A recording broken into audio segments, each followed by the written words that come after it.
A party with a difference ആയി BJP കരുതണമെങ്കിൽ ഈ വിഴുപ്പലക്കുക, പഴയ ബാണ്ടക്കെട്ടുകൾ പേര് നടക്കുക, അല്ലെങ്കിൽ നെഗറ്റിവിസ്റ്റ് പൊളിറ്റിക്സ് ആരോപണങ്ങൾ, ഇപ്പൊ ശബരിമല വിഷയത്തിൽ ആരോപണങ്ങളാകാം, മറ്റു വിഷയത്തിൽ ആരോപണങ്ങളാകാം, അത് നെഗറ്റിവിസ്റ്റ് ആണ്. ആരോപണങ്ങൾ തീർച്ചയായിട്ടും ഉണ്ട്, അത് അന്വേഷിക്കണം. അന്വേഷിക്കേണ്ടത് ജെനുവിനായി അന്വേഷിക്കണം.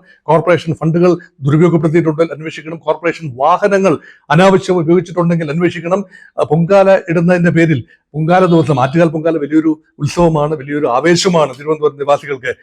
നടക്കാത്ത പൊങ്കാലയുടെ നടക്കാത്ത കലങ്ങൾ, നടക്കാത്ത ഇഷ്ടികകൾ നീക്കിയതിന്റെ പേരിൽ, നടക്കാത്ത ശുചീകരണത്തിന്റെ പേരിൽ കോടികൾ വകമാറ്റിയിട്ടുണ്ടെങ്കിൽ, എഴുതി മാറ്റിയിട്ടുണ്ടെങ്കിൽ തീർച്ചയായും അന്വേഷിക്കണം, അത് കണ്ടെത്തണം. ഇതൊക്കെ ആരോപണങ്ങൾ ഒരുപക്ഷെ ഇടതുപക്ഷ ഒരു ഭരണം മാറി BJP ഭരണത്തിൽ വരുമ്പോൾ സ്വാഭാവികമായി നടക്കേണ്ട അന്വേഷണങ്ങൾ അവിടെ നടക്കും. പ്രായശ്ചിത്തങ്ങൾ ചെയ്യണമെങ്കിൽ ചെയ്യേണ്ടി വരും.